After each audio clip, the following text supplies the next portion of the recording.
everyone, and welcome back to Shark Bites, the best place online for you to get your shark fix. I am so excited for this video today as it's the channel's first movie review. And what better film to start on than Spielberg's 1975 breakthrough film, Jaws. I'm going to be watching the film and taking you through some of the shark science behind it. And at the end, I will also give it a brief score out of 10 for both realism and overall entertainment. So grab yourself a cup of tea, sit back, relax, and enjoy this Jaws commentary from a real-life shark scientist.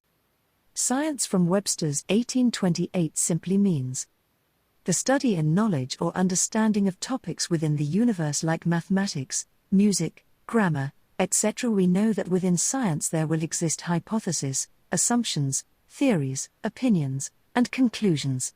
Science must be based on evidence, facts, and consistency. However, that does not explain every instance or every existing event that ever existed. For example, in the study of dogs, a scientist may observe the common behavioral patterns of dogs. However, does that mean the scientist can factually conclude that every dog behaves in this way? No. It's a theory and an opinion at best, but not fact. This is because you would have to observe every dog that ever existed and their behavior.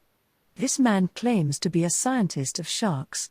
But you will notice from the evidence and facts that he a lot of times makes bigoted, biased, over-generalized statements. He's going to take you through some of the shark science behind it and then will give an overall score at the end regarding the realism.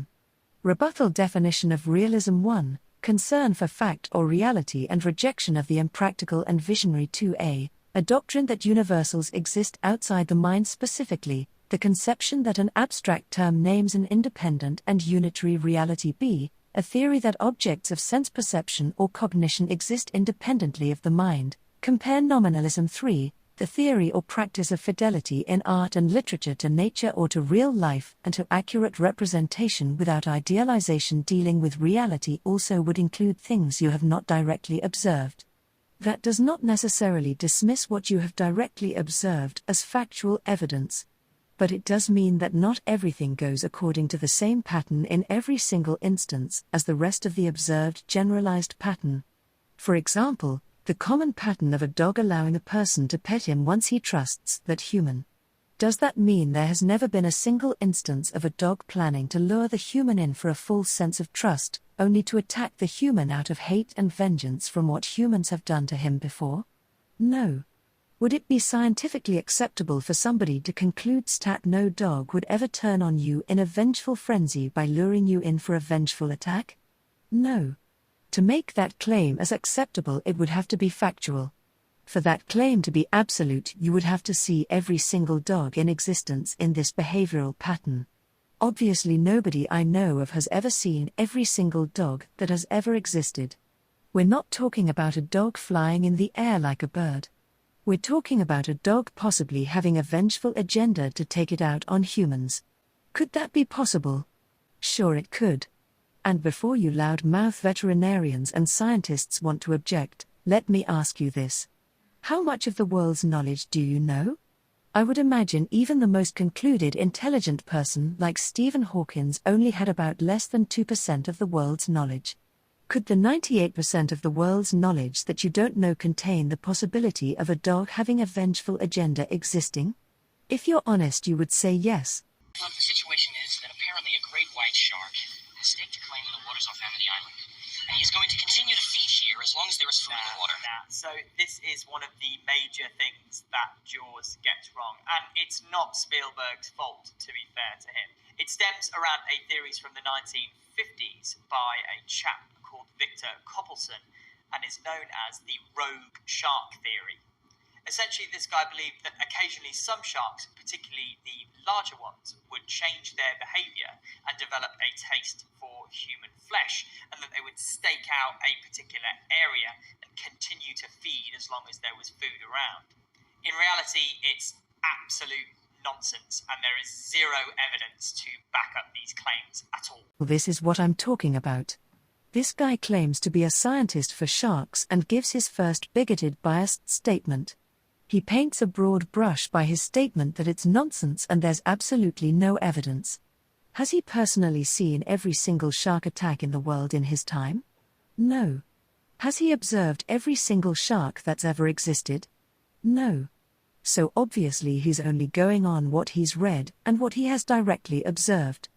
That does not mean we know every single pattern and no shark has ever went outside those patterns commonly known. He's claiming a factual conclusion when he's never even observed every shark attack. That is absolute nonsense and there is zero evidence to back up his claim. Also, here's some other questions. Can sharks have memories? Can they think their own thoughts and scenarios? Can they have someone's identity in memory? Are they capable of expressing emotions? Can they express vengeance or hate? I think that's a mystery. Those are a bunch of questions scientists cannot answer, or maybe they will never be able to answer. How much of the human brain do we actually know about? 2 sources to quote. Ultimately, it's not that we use 10% of our brains, merely that we only understand about 10% of how it functions. Do people only use 10% of their brains? Scientific American Work in Progress. How much do we really know about the brain? PBS Still, we do not know very much. Key to our understanding is how the brain functions as a system, for example, how neural networks grow and function. From a logical perspective, if you are a predator and looking for food, if you spot food in an area, would you leave after you eat and not come back to it ever again? Sure, many people do, and many animals even do the same thing. But that doesn't mean every single solitary animal within that species or animal group is going to do the same thing all the time. How does he know that an animal, like a shark in context, has never done that by themselves? How does he know a shark has never staked a claim at an area and stayed there to feed? He doesn't know that. So for him to say it's nonsense and there's no evidence, that shows how bigot and ignorant he is. Hooper in his anti-shark cage there. Yes, accurate. We still sometimes use these to dive with these animals. And then we've got Jules having a right good go at bashing into this cage. For a shark to smash through a cage like that, we are talking about an incredibly large shark. Probably Megalodon size, not a great white in today's day and age. So yeah, no way he's getting into that cage there. Rebuttal: he's not thinking about this logically. A shark the size of Megalodon would not even need to smash through a cage. The shark could very easily bite into it and break the bars. Sources about the Megalodon, estimates suggest it grew to between 15 and 18 meters in length, 3 times longer than the largest recorded great white shark. Without a complete Megalodon skeleton, these figures are based on the size of the animal's teeth, which can reach 18 centimeters long. In fact, the word Megalodon simply means large tooth. How big was the Megalodon shark compared to a human? The Megalodon ruled the oceans millions of years ago with its teeth as big as hands and a dorsal fin as big as an adult human at 6 feet tall. It was the largest shark and largest fish on record. Study reveals actual size of Megalodon shark, 1 of. How about the mouth size? From this site, the largest extant Megalodon tooth measures 17.8 centimeters, 6.9 inches in length, almost 3 times longer than those of modern white sharks, which are typically about 5.4 centimeters, 2.1 inches, long. In addition, Megalodon possessed a ferocious bite. Its bite diameter was 3 meters, about 9.8 feet, several times larger than the bite diameter of average-sized white sharks. According to the pictures, if the mouth was that big, then it would not be any contest for the Megalodon to bite through the cage. Forget about smashing or ramming through the cage, the shark would not need to. Its mouth is its biggest weapon. That's quite a stupid reference of a substitute. Just because he personally has never seen a great white shark smash through a shark cage, doesn't mean it cannot happen. Also, how does he know the shark cage does not have weak bars to it?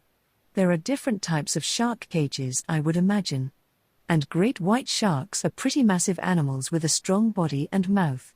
So yes, obviously there's no evidence and no logical thinking that a great white shark of at least 20 feet long would not be able to smash through a shark cage. This guy is delusional in his thinking. Remember, sharks can move very swiftly in the water. Maybe he never thought of that. Jaws in a last-ditch vengeful attempt here to take down our intrepid trio. And he decides he's going to launch himself onto the boat in an attempt to sink it. Now, as ridiculous as this may seem, this has actually happened in real life on a number of different occasions around the world, just not in the vengeful way that Jaws decides to do it here. Rebuttal. Once again, he's going by his opinion. I already provided the source quotations that we don't know much about the brain. According to sources, only about 10%. So how much less do we know about the brain of a shark? Probably a lot less. As pointed out as challenges in question before, can sharks have memories? Can they think their own thoughts and scenarios? Can they have someone's identity in memory? Are they capable of expressing emotions? Can they express vengeance or hate?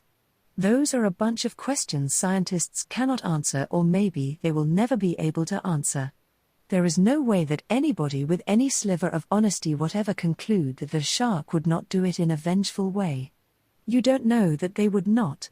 If you don't understand fully their brain, then it's immature and irresponsible for you to make an absolute conclusion about something you don't know much about.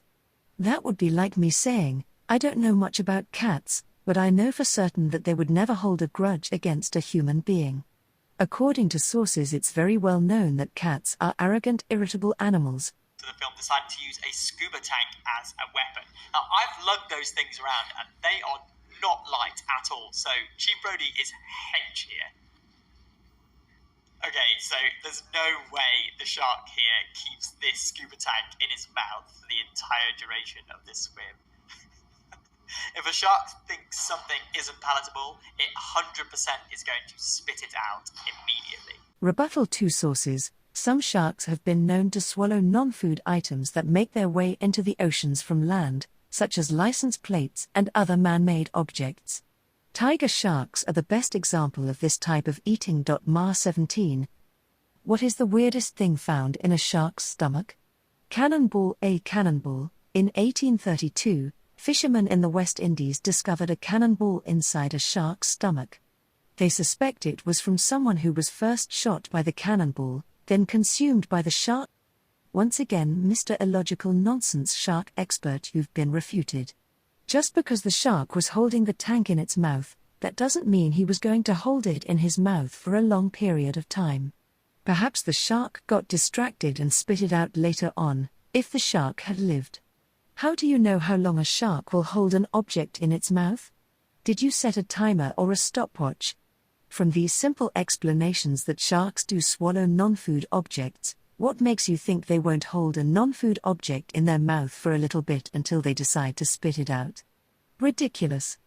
I'll be completely honest and say that despite the occasional lapses in scientific accuracy, Jaws is probably one of my all-time favourite shark films. Okay then, for realism, I think they get a few things right and a few things wrong, so I'm going to give that a 6 out of 10 for realism. And then for overall entertainment, it's got to be a solid 9 out of 10 for me. Rebuttal. Occasional lapses in scientific accuracy. You haven't proven these are scientifically inaccurate occurrences. Just because you personally have not directly observed these things happening, that doesn't mean they don't ever happen. You only give it a 6 out of 10 for realism? You haven't even proven these things do not happen. So your rating is completely illogical nonsense, it only based on opinion, which has no value whatsoever. Conclusion. This is a perfect example of a so-called scientist taking his opinions and mixing them with scientific facts and theories. Once more, just because you personally did not scientifically directly observe something, that doesn't mean it doesn't happen or it doesn't exist. He should do a lot more research and use logical sense in his scientific area of sharks before he makes any more videos. From listening to all of your erroneous statements and claims, you should take your own conclusion. This is the summary of your conclusions. In reality, it's absolute nonsense, and there is zero evidence to back up these claims at all.